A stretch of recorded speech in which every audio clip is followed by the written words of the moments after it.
tal? ¿Cómo estamos? Buenas noches. Un placer saludarles. Soy Fernando del Rincón. Bienvenido a Conclusiones. Mi casa es su casa. Bienvenido entonces a esta, su casa, desde donde continúo transmitiendo en esta que es la semana ya número 20.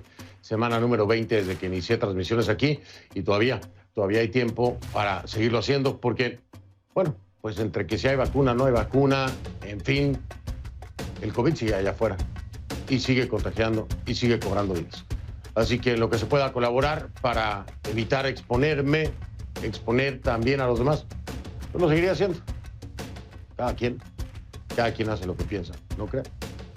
En fin, bienvenido entonces a Conclusiones. Esta noche voy a continuar hablando acerca de Bolivia porque pasan las horas y la situación sigue de mal en peor. Si usted no vio el programa de ayer, le digo brevemente que hay una gran crisis que no es causada por el COVID-19, sino por la política, por la fecha de las elecciones en Bolivia. Hay bloqueos que están impidiendo el traslado, el acceso de insumos médicos, pero ya no nada más de insumos médicos. El oxígeno, por ejemplo, que era una de las cosas o uno de los temas más importantes, pues por el COVID-19 y por la emergencia sanitaria, pero también medicamentos. Ahora también hay problemas incluso con alimentos como azúcar, también hay problemas de abastecimiento de combustible y bueno, la cosa sigue creciendo. Me refiero a que siguen habiendo más tensiones en estos bloqueos, desde donde incluso los pobres choferes de camión están pidiendo auxilio para que les lleven a muchos de ellos alimentos o agua, porque están atorados literalmente. Se han dinamitado montañas en algunos lugares para precisamente con los derrumbes bloquear el acceso, pero ya se ven también imágenes de grupos que se encuentran armados, una espontánea resistencia que en cualquier momento pudiera enfrentarse contra estos que exigen con los bloqueos que se cambie la fecha de las elecciones, que no sea el 18 de octubre, que renuncie la actual presidenta interina Yanine Áñez. Y la situación no cambia. Y muchos dicen que por parte del gobierno lo que hay es una inacción en temas tan delicados como crímenes de guerra, porque así se pueden catalogar de acuerdo precisamente a los acuerdos internacionales, lo que están haciendo estos grupos. ¿Quiénes son estos grupos? Bueno, apuntan a que son seguidores o afines del MAS, del partido del expresidente Evo Morales que se encuentra en Argentina. Dice Luis Arce, el candidato precisamente del MAS a las elecciones, no tiene nada que ver Evo. Pero bueno, la realidad es que sea quien sea, está cometiendo crímenes, delitos que deben ser sancionados y que están costando, de acuerdo a informes del gobierno, de acuerdo a informes oficiales, están costando ya vidas por falta de oxígeno. Pero en Bolivia para muchos se está al borde de una guerra civil. Al borde de una guerra civil. Para otros se está al borde de un golpe de Estado. Y para otros tenía que haberse declarado ayer. No ayer, le estoy hablando en sentido figurado, es decir, hace tiempo atrás, un estado de sitio y sacar a las Fuerzas Armadas para controlar la situación. No como desgraciadamente o desafortunadamente lo dijo el ministro de Gobierno, el ministro Murillo ayer aquí en el programa. O sea, lo políticamente correcto sería pues echar bala. No, en ningún lado es políticamente correcto salir a echar bala. Las Fuerzas Armadas no están solo para echar bala, están también para controlar la situación, ¿no? Y también hay un trabajo de inteligencia y hay un trabajo de estrategia, no es nada más salir a echar bala. Hubo varias reacciones precisamente por estas declaraciones desafortunadas del ministro Murillo ayer por la noche. Preocupante la situación en Bolivia, en medio de una pandemia, de una crisis sanitaria, las calles llenas de gente manifestándose por un tema político. ¿Cuántas vidas más va a cobrar esto desde dos frentes, no? Desde el frente sanitario de la emergencia del virus y desde el frente, valga la redundancia, de los enfrentamientos. Porque parece inevitable que van a ocurrir. Ya hay reportes, hay denuncias de presuntos rehenes tomados por estos grupos. ¿Usted se puede imaginar mayor caos en medio de una pandemia, una situación de estas? ¿Y qué va a hacer el gobierno de Áñez? De esto vamos a estar hablando hoy, por supuesto. Le doy seguimiento al tema. ¿Por qué? Porque lo que viene para Bolivia puede ser, no le digo catastrófico, más allá. Es más, no encuentro la palabra. Más que eso. Más que eso. Así que le pido que a partir de ese momento me acompañe utilizando la etiqueta numeral Conclu Crisis Bolivia 2. El hashtag es Conclu Crisis Bolivia 2. Todos sus comentarios, por favor, con esta etiqueta, con el hashtag Conclu Crisis Bolivia 2, con el número 2, a mi cuenta en Twitter, @soy F del Rincón, @soy F del Rincón en Twitter, y por supuesto, todos los mensajes que me envían bolivianos y bolivianas a mi cuenta de Instagram, F del Rincón, con fragmentos, segmentos, comentarios del programa, de las entrevistas. Muchas gracias. Así que en las plataformas que me puedan encontrar y que quieran encontrarme, @soy F del Rincón en Twitter y F del Rincón en Instagram. Porque ya van 9 días, ¿eh? No crea que esto empezó ayer, ya van 9 días de bloqueos en Bolivia. El gobierno está contabilizando ahora mismo 120 cortes de carreteras en todo el país. Ayer contabilizaba 151 cortes de carretera. Hoy dicen 120. Bueno, 30 menos será. Con puntos álgidos. ¿En dónde? En Cochabamba y en la ruta hacia La Paz. Esto según información de la Agencia Estatal de Noticias, AVI. Esta es información oficial. Se llegó a ese número luego de que en las últimas horas varios grupos de manifestantes desistieron. Desistieron y liberaron sus posiciones. 30 menos. Bueno, posiciones, 30 menos. Bueno, por algo se empieza. El presidente de la Cámara de Diputados, el masista Sergio Choque, ha pedido el levantamiento voluntario de los bloqueos. Bueno, ahí parece que hay un masista, con algo de sentido común humanitario, qué sé yo, conciencia, no sé, pero finalmente Sergio Choque, que es del MAS, pide levantamiento voluntario de los bloqueos. Una buena señal. Según la directora de Servicios Municipales del Alto, los bloqueos están impidiendo, entre otras cosas que ya le decía, también el entierro de fallecidos por coronavirus en esa zona. Imagínese usted, estos cuerpos, recuerde usted, desgraciadamente, lo tengo que decir por frío y duro que parezca, están infectados. Es decir, se convierten en un foco de infección, desgraciadamente. Bueno, ahora hasta eso, hasta los cuerpos, los entierros de fallecidos por coronavirus, no los están pudiendo enterrar. Habráse visto, imagínese usted, esto es peor que una película de zombies. Es una cosa increíble. Es increíble pensar que alguien puede hacer este desastre en el medio de una pandemia. Pero mírelos usted mismo para que no se lo cuente yo. Son imágenes en vivo en este momento del tráfico en Bolivia. Ahí tiene usted los bloqueos actuales. Sí, en vivo, lo que está pasando en este momento, se contabilizan los puntos azules, que son donde hay, como dice el gobierno, vehículos varados por las protestas sociales. En ese mapita puede usted verificar. Mire usted eso. ¿Se imagina la interrupción de suministros que hay en este momento en Bolivia? Ya no nada más de oxígeno, de suministros médicos, sino de alimentos, de combustible, de lo que se le ocurra. El daño que los bolivianos le están haciendo a Bolivia. Esto que ve ahí, pulsante, no se lo imagine como que es una fuerza externa. No, son bolivianos los que están causando esto.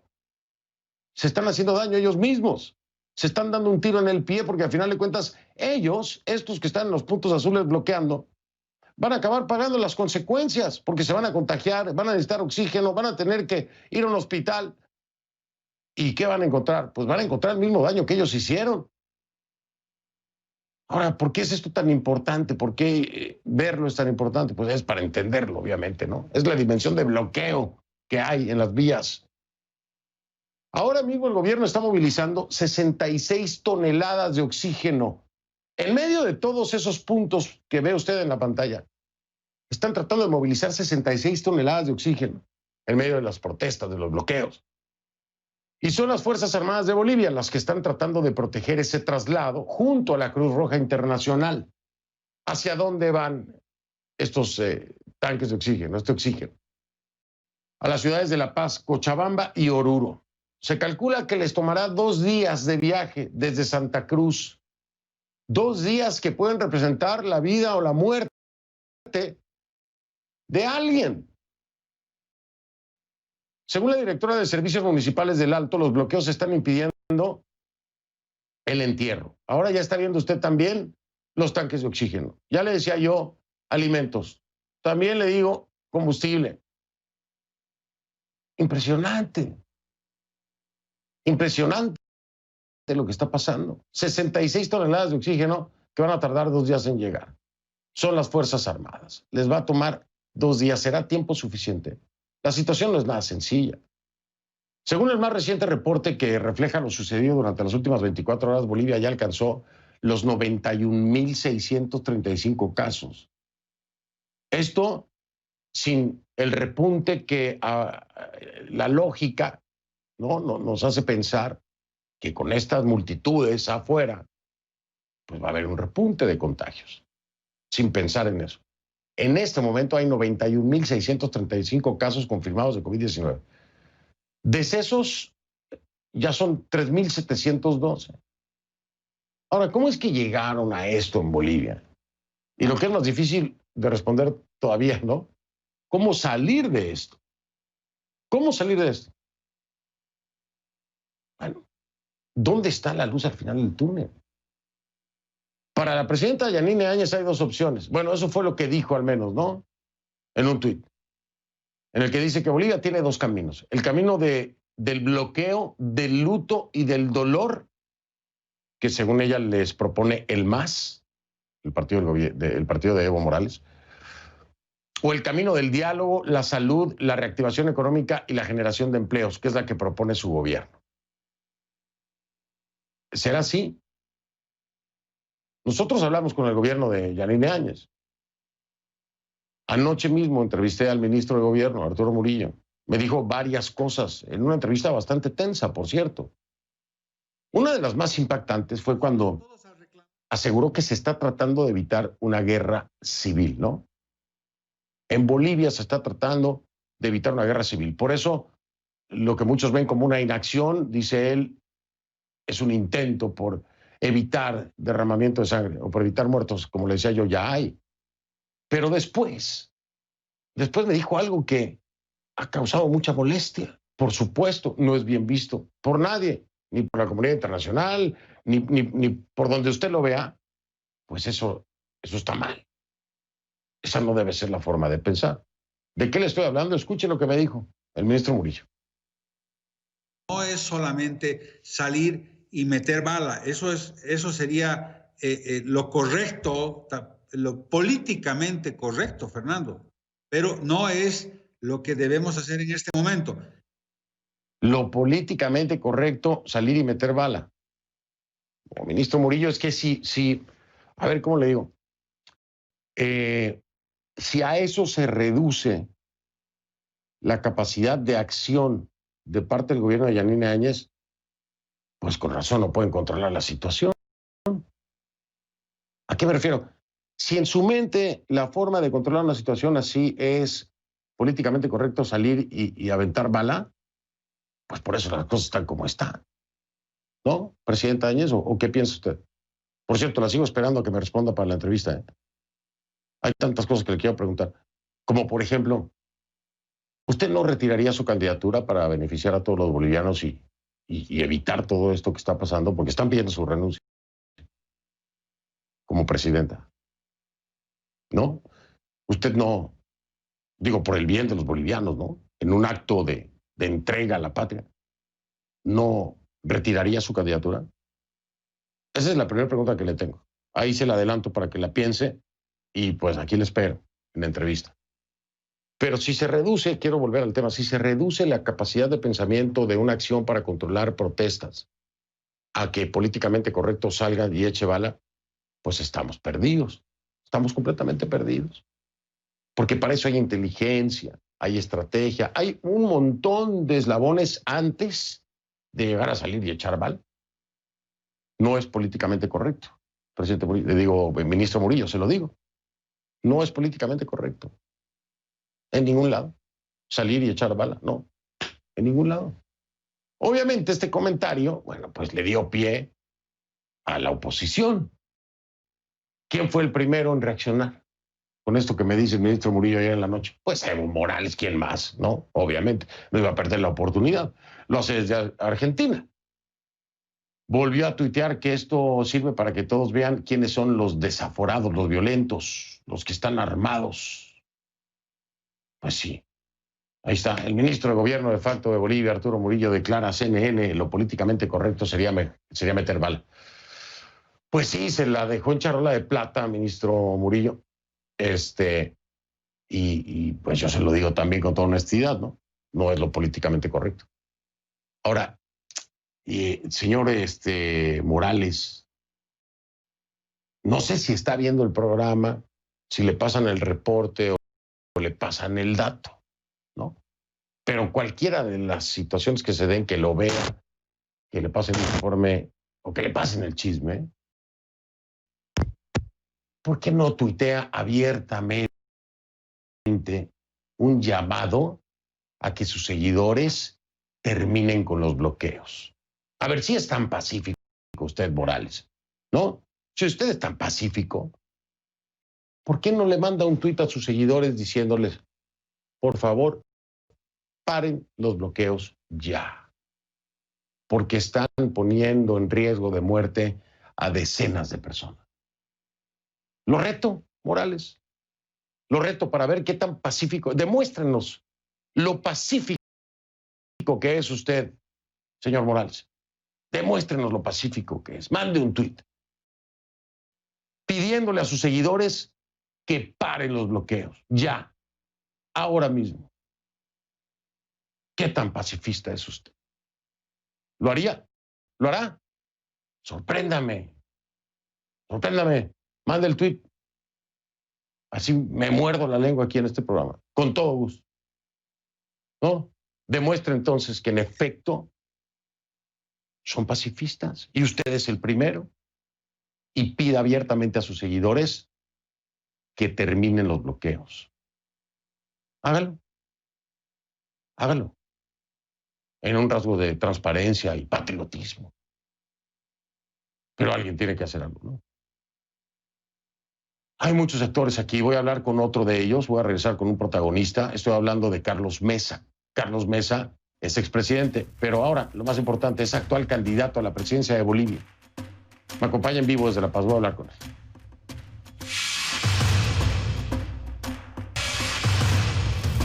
En medio de la emergencia sanitaria por el coronavirus, el gobierno de Bolivia... Los bloqueos carreteros, que le recalco, ya van 9 días seguidos, en los que grupos movilizados vinculados, que es la del índole político, ¿no?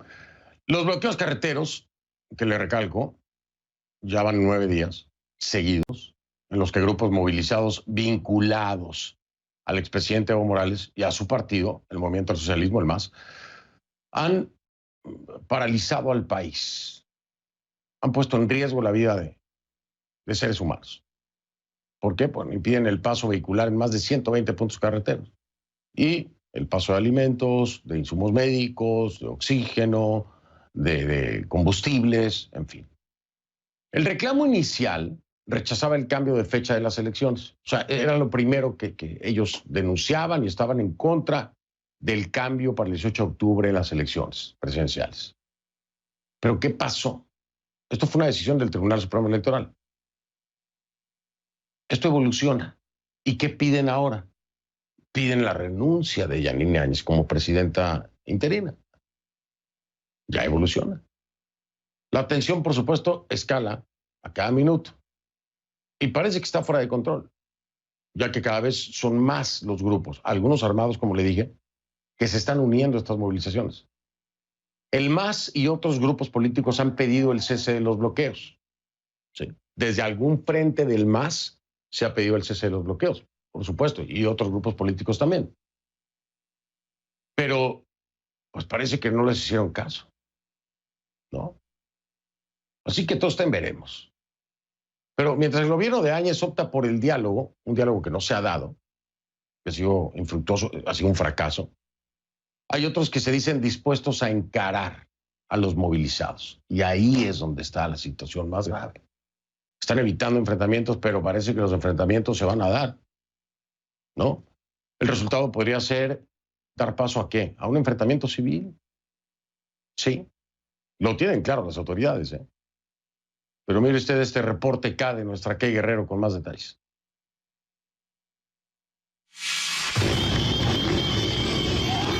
La protesta que comenzó en Bolivia como un reclamo electoral hoy tiene los elementos para convertirse en un enfrentamiento civil, así lo advierten las autoridades. Los miembros de la Central Obrera Boliviana, afines al movimiento al socialismo y al expresidente Evo Morales, cambiaron el reclamo. Primero rechazaban el cambio de la fecha de las elecciones presidenciales, pero hoy algunos de ellos, armados y distribuidos en varias partes del país, piden abiertamente guerra y la renuncia de la presidenta interina, Yanine Áñez. Queremos hacer conocer a la opinión pública que anterior semana hemos estado en las carreteras pidiendo las elecciones que se cumplan el 6 de septiembre. Lamentablemente no hemos sido escuchados. Estamos saliendo de las carreteras para definitivamente sellar las carreteras y ahora tenemos la cabeza del Yanine Áñez. Que vengan sus lacayos, que vengan sus juventudes de Santa Cruz de Cochabamba. Ahora queremos sangre, compañero. El gobierno de Áñez ha sido fuertemente criticado dentro y fuera de Bolivia por no actuar con contundencia ante los bloqueos, sobre todo porque los mismos han impedido el paso de insumos médicos básicos en medio de la pandemia, causando, según datos oficiales, la muerte de más de 30 enfermos.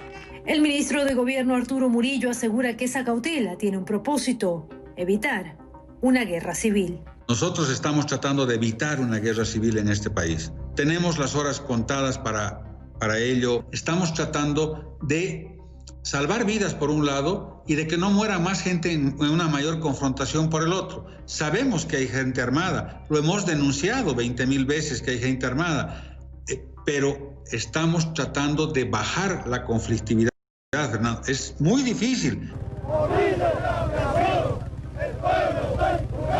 Contradictoriamente, otras autoridades bolivianas han dicho que ante el poderío de las Fuerzas Armadas, estos grupos no representan una amenaza. Pero hay quienes discrepan, y es que al parecer son cada vez más los grupos de choque que se unen a los bloqueos, incluido los jóvenes. ¡Sí! Ahora despertaron al trópico, despertaron la juventud del trópico, como nos triviaron en noviembre, ahora les vamos a triviar. El expresidente Morales y los voceros del MAS han pedido el fin de los bloqueos, protestas que ellos mismos fomentaron. Pero ya no queda claro si estos pronunciamientos calmarán la calle. Los movilizados piden choque y hay quienes están dispuestos a enfrentarlos. Vamos a ir desmontando cada punto de bloqueo que encontremos, porque no podemos permitir más que nos roben la libertad. Vamos a hacerlo como siempre lo hicimos, de forma pacífica pero valiente. Y no debemos soportar el atropello y el abuso del masismo. Algunos analistas creen que la tensión interna que vive Bolivia es una radiografía de lo que puede ser una guerra asimétrica, un concepto de choque entre fuerzas regulares e insurgentes que con frecuencia logran desestabilizar gobiernos. Dentro de las estrategias de guerra asimétrica e insurgencia se ha vuelto común utilizar a grupos armados civiles o grupos de choque para atacar indirectamente a tu enemigo. En muchos casos, estos grupos reciben apoyo desde el exterior en materia logística y financiamiento. Pero el propósito de estos grupos no es solamente atacar físicamente a sus enemigos, sino también manipular la opinión pública utilizando propaganda. En vista de que la presidenta actual... En Bolivia la propaganda no ha faltado. Ministro Murillo, y el Ministerio de Defensa. En este video editado y musicalizado, cual publicidad radical, los movilizados acusan al gobierno de atacarlos violentamente a pesar de los llamados a negociación. Con fusil en mano, aseguran que responderán con violencia a cualquier intento del gobierno de frenar su lucha. Kay Guerrero, CNN, Atlanta. Gracias a nuestra Key Guerrero. Esta es la terrible realidad de Bolivia en medio de una pandemia. En medio de una pandemia con cifras preocupantes desde antes de todo esto en Bolivia. Y ya lo vio usted. Se ha salido de control. Quien no lo quiera reconocer así es que no está viviendo esta realidad. Gracias a Key. La encuentra en Twitter como @KGuerreroCNN, @KGuerreroCNN. Un excelente reporte acá, como siempre. Vamos a darle la bienvenida a mi invitado.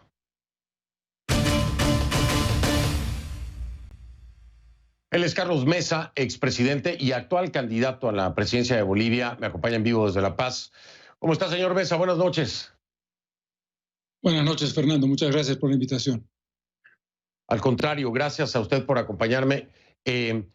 A ver, de entrada, ¿le parece que lo que ayer me decía el ministro Murillo es el approach, el acercamiento correcto para enfrentar esta crisis que está teniendo Bolivia? Es decir, pues prácticamente seguir haciendo puentes aéreos, no confrontación. ¿Qué piensa usted de lo que está haciendo el gobierno de Janine Áñez? Pienso que tiene que establecerse una acción combinada que no está clara. La acción combinada tiene que ver con un diálogo objetivo y efectivo. Un diálogo en el que primero estén los tres poderes del Estado, el poder ejecutivo, el poder legislativo y el poder electoral, que creo que es en este momento el que está cargando el mayor peso del intento de negociación, por una parte. Establecer un vínculo con la comunidad internacional, que hoy día se ha pronunciado de una manera, digamos, no queremos intervenir todavía porque no queremos entorpecer un diálogo que aparentemente está llevando al Tribunal Supremo Electoral, y una acción que tiene que hacer un distingo. Una cosa es un bloqueo, que de hecho ya es una interrupción del orden y que es una vulneración de los derechos de los demás, y otra cosa es una interrupción de manera, voy a decirlo claro, violenta, del paso de oxígeno y del paso de medicamentos, del paso de ambulancias, que está vulnerando no solamente la ley y la Constitución, sino convenios internacionales. Allí lo que tiene que hacerse es el cumplimiento de la ley. El cumplimiento de la ley no implica la violencia per se, no implica la acción violenta para empezar, implica la acción de tomar las medidas que comentaste, Fernando, que tienen que ver con inteligencia, que tienen que ver con acción policial, que tienen que ver con detenciones, que tienen que ver con un conjunto de hechos que garanticen la libre circulación. No es un tema fácil, pero creo que hay que hacerlo. Sí, por supuesto que era el comentario, no sé, quiero pensar que desafortunado del ministro Murillo diciendo que lo políticamente correcto sería salir y echar bala. Pues no, hay muchos otros escenarios antes de llegar a eso. Debería ser el último recurso. Me dice usted que apostarle al diálogo. Sin embargo, ayer el ministro Murillo, pues lo que acusaba era precisamente que ustedes, y me refiero a ustedes, Tuto Quiroga, en este caso usted, Carlos Mesa, no quisieron participar de un diálogo al que se convocó. Se lo voy a poner para que escuche exactamente qué fue lo que me dijo Murillo, para entender entonces por qué desde una perspectiva le parece que el diálogo es lo correcto, pero desde otra dicen, pues les pedimos diálogo y no nos lo dieron. Vamos a escuchar qué fue lo que me dijo el ministro Murillo. Adelante. ¿Dejaron plantada a la presidenta Áñez? No, dejaron plantado al pueblo, porque no fue Arce, eso era normal, pero que no vaya Mesa, que no vaya Tuto, que no vaya Camacho, eso es cálculo político. ¿Qué le responde a esto, señor Mesa? ¿Es cálculo político? ¿Por qué dejar plantada a Áñez? No, no es cálculo político en lo más mínimo. Cuando recibimos la invitación pocas horas antes de que esta se produjera, es decir, el sábado en la tarde a última hora, en ese momento se estaba llevando a cabo una reunión entre el Tribunal Supremo Electoral, el Poder Legislativo, y luego el Tribunal Supremo Electoral sacó en una conferencia de prensa la idea de que iban a un acuerdo para la fecha, y después se reunieron con los movimientos sociales, sobre todo los más radicales, la Central Obrera Boliviana y otros, en el lugar donde estaba funcionando, donde funciona el Tribunal Supremo Electoral. A nosotros nos pareció que ese era el camino que iba a dar lugar a una solución. En consecuencia, le respondimos una carta muy conceptuosa diciéndole, señora presidenta, en este momento la negociación se va por otros caminos, esperemos ese resultado antes de ir a un diálogo que puede cruzar no había ninguna intención de romper diálogo, de no ir al diálogo o de decirle no a la presidenta. Esta fue tan simple la razón como esa. A las 4 de la mañana del sábado nos enteramos de que no se había podido llegar a un acuerdo y ese era un elemento que ya se había consumado. Porque para el gobierno de Áñez, y lo dice claramente el ministro Murillo, pues la dejan plantada, es decir, no hay quórum, porque ustedes ven otra línea en la que se está trabajando. Sin embargo, le pregunto, hoy por hoy, ¿no cree usted que es el momento de que se reúnan todas las partes? Hoy asistiría a mesa, hoy si vuelve a haber un llamado por parte del gobierno de Áñez para que se reúnan todas las partes, sin duda acudiría.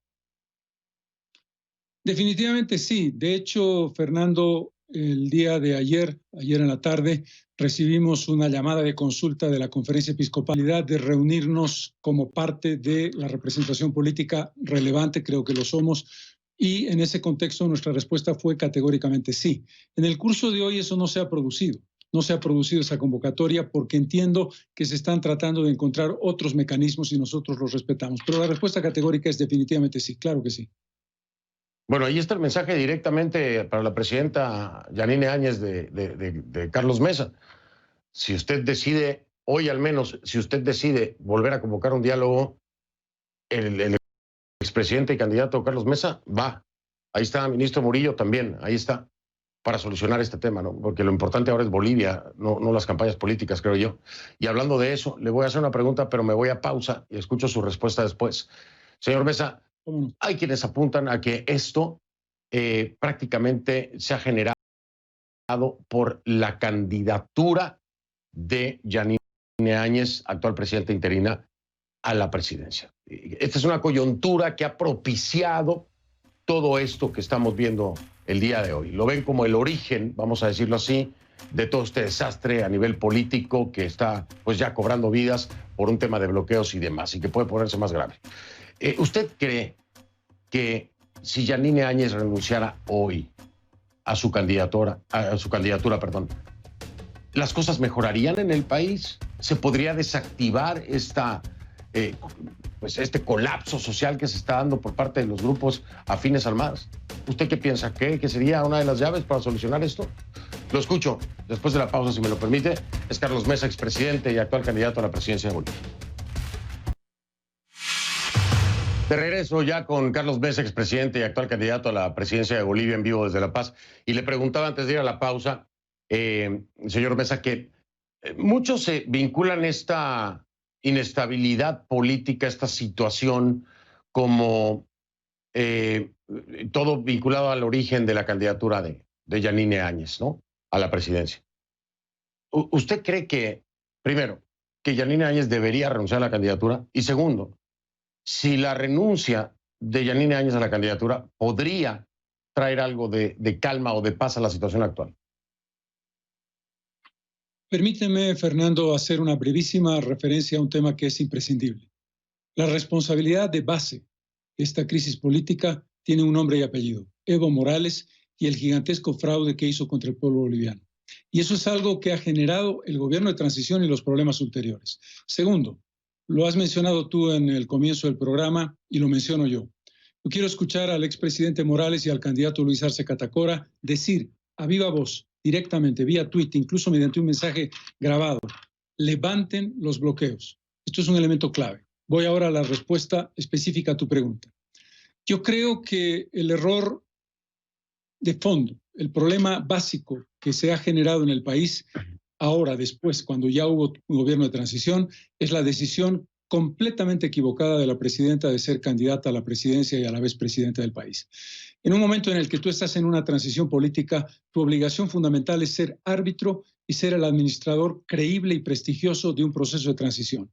Para más grave daño, tenemos que enfrentar ahora la pandemia. Creo que la candidatura de la presidenta Áñez es un problema y creo que en ella está, y voy a ser también muy claro en mi respuesta. Tú me preguntarás, ¿usted cree que debería renunciar? Soy un candidato.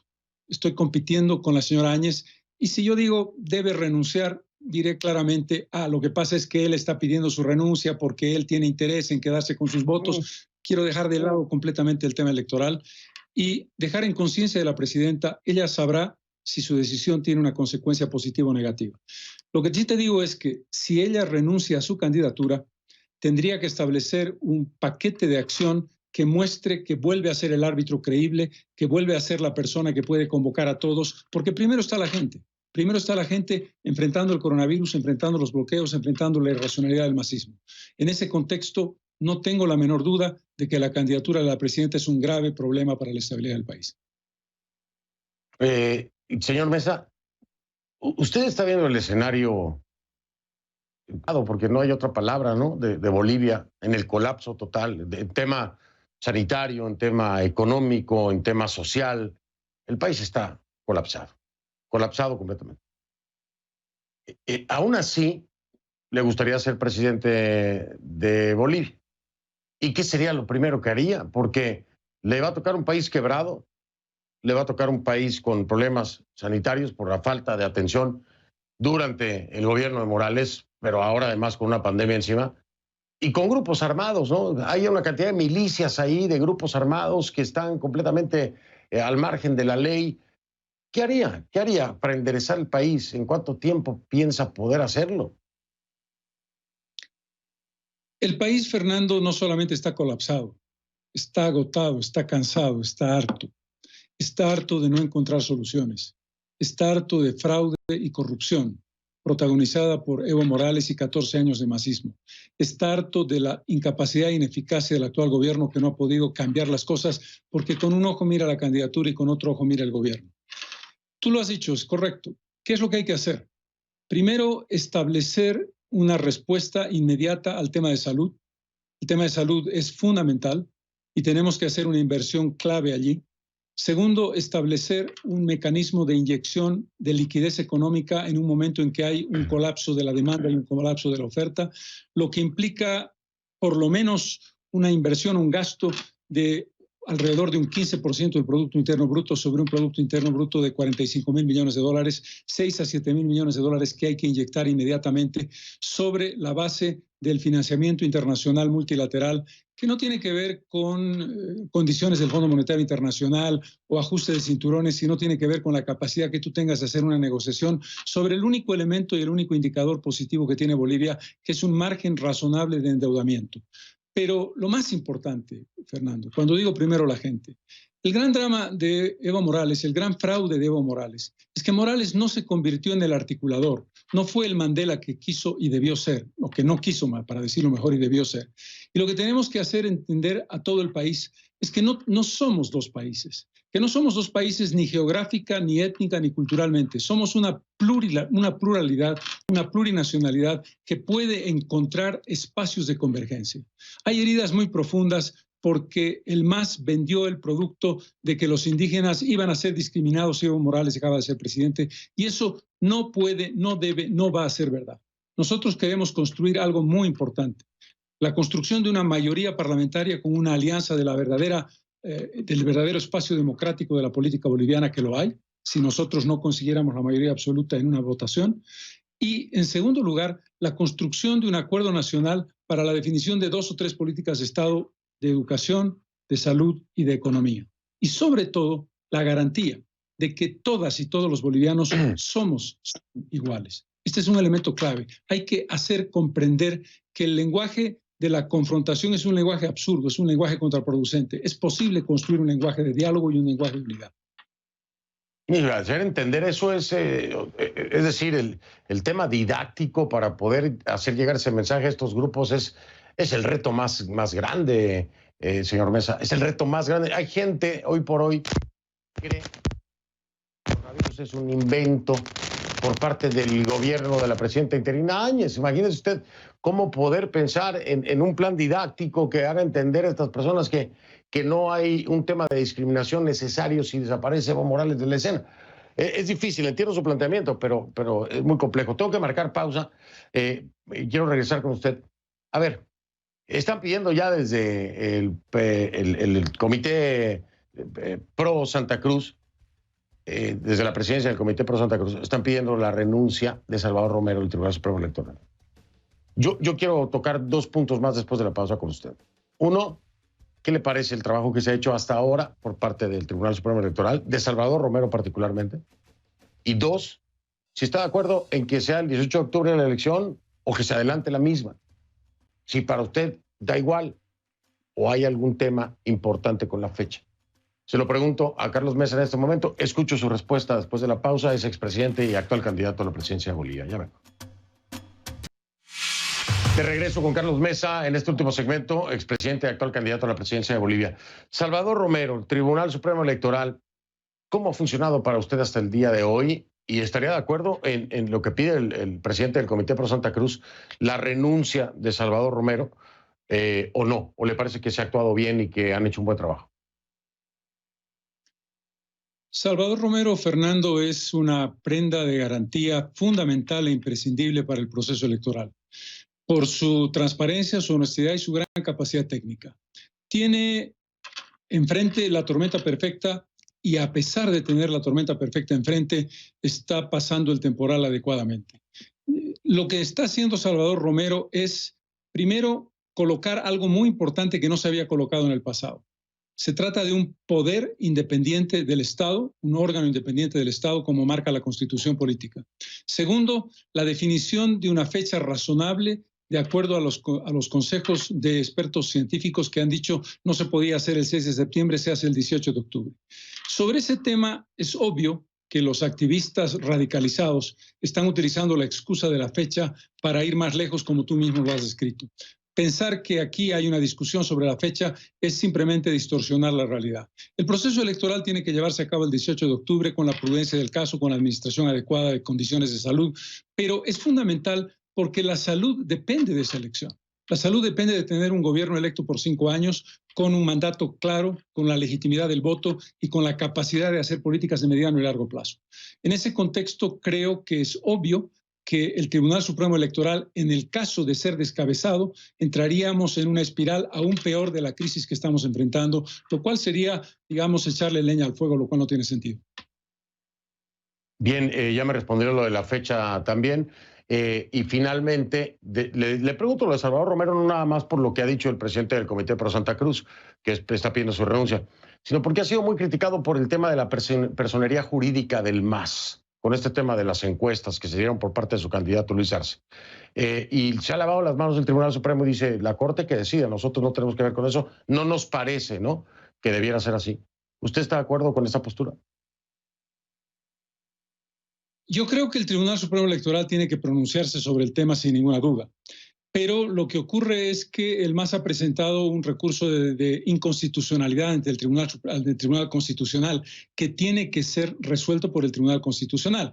Este es un tema que parece un elemento de procedimiento, pero si tú no sigues el procedimiento legal, corres el riesgo de no llevar adelante las cosas adecuadamente. Mi opinión es que hay que pedirle al Tribunal Constitucional una respuesta inmediata y una respuesta inmediata también al Tribunal Supremo Electoral. Yo plantearía una pregunta. Sobre la base de la hipótesis de que se llevara a cabo la anulación de la personalidad jurídica del movimiento al socialismo, la pregunta es, ¿hay votantes del movimiento al socialismo de respeto, gente como tú, como yo, como cualquiera de nosotros que puede pensar distinto? ¿Qué pasaría si ya con este elemento de clima lo tenemos planteado de esa manera? Yo diría que no hay que confundir a Evo Morales, a su candidato, a sus activistas, a su radicalidad, con ciudadanos de bien que creen, por la razón que fuera, que el señor Morales puede ser un candidato adecuado. Pero ese no es el punto. El punto está en la construcción de un desafío que tú has hecho y que yo hago. Para lograr una solución al problema, hoy no tenemos que hablar del proceso electoral como tal, porque el proceso electoral es un hecho que está siendo utilizado de manera instrumental por los activistas del caos y por los activistas de la violencia. Quiero escuchar a Evo Morales decir, levanten el bloqueo. Esto me parece clave porque eso define una posición. Hasta ahora ha sido ambiguo, hasta ahora ha sido decir una u otra cosa complementaria, pero no el eje de la decisión. El expresidente sabe que tiene poder y sabe que tiene decisión y tiene que utilizarla si realmente es patriota. Yo tengo también la pregunta. Aquí ese es el punto. ¿Le interesa la vida? ¿Le interesa el conjunto de Bolivia? ¿Es el presidente que quiere ser de todos los bolivianos? ¿Fue el presidente que fue de todos los bolivianos? Yo tengo mis dudas. No, yo tengo y a mí me queda claro hasta ahora, señor Mesa, por eso hacía yo el llamado, ¿no? si realmente es un patriota, si realmente no está detrás de todo este desaguisado, este desastre y estos grupos armados y los bloqueos, pues que mande un tuit clarito, clarito. A mis seguidores les pido que a partir de este momento terminen con los bloqueos. Y lo mismo Arce, ¿no? Si realmente son patriotas, si realmente no están detrás de todo esto, si realmente Evo Morales no tiene nada que ver. Y yo le apuesto que con eso se calma esto, se calma, es la solución así de fácil. Pero yo no creo que lo vayan a hacer. Ahora, ojalá me equivoque, y aquí mismo lo reconozco, porque lo que más ganas tengo hoy es de equivocarme, con tal de que se arregle la situación en Bolivia. Señor Mesa, ha sido un placer siempre tenerlo en el programa. Gracias por aceptar la entrevista. Me tengo que despedir de usted, pero estamos en comunicación, por supuesto, porque esto va para largo. Gracias, Fernando. Simplemente decir una cosa brevísima. En Bolivia tenemos que entender algo fundamental, que es nuestro compromiso. Primero la gente, primero los bolivianos, su vida, su futuro, sus perspectivas. Muchísimas gracias y muy buenas noches. Gracias a ustedes, muy buenas noches. Pues sí, así debería ser en todos los países, completamente de acuerdo. Carlos Mesa, expresidente y actual candidato a la presidencia de Bolivia, me acompañó en vivo desde La Paz. Si usted me lo permite, entonces yo voy a una pausa y ya regreso. Soy Fernando del Rincón, gracias, buenas noches, lo veo mañana. Pásala bien.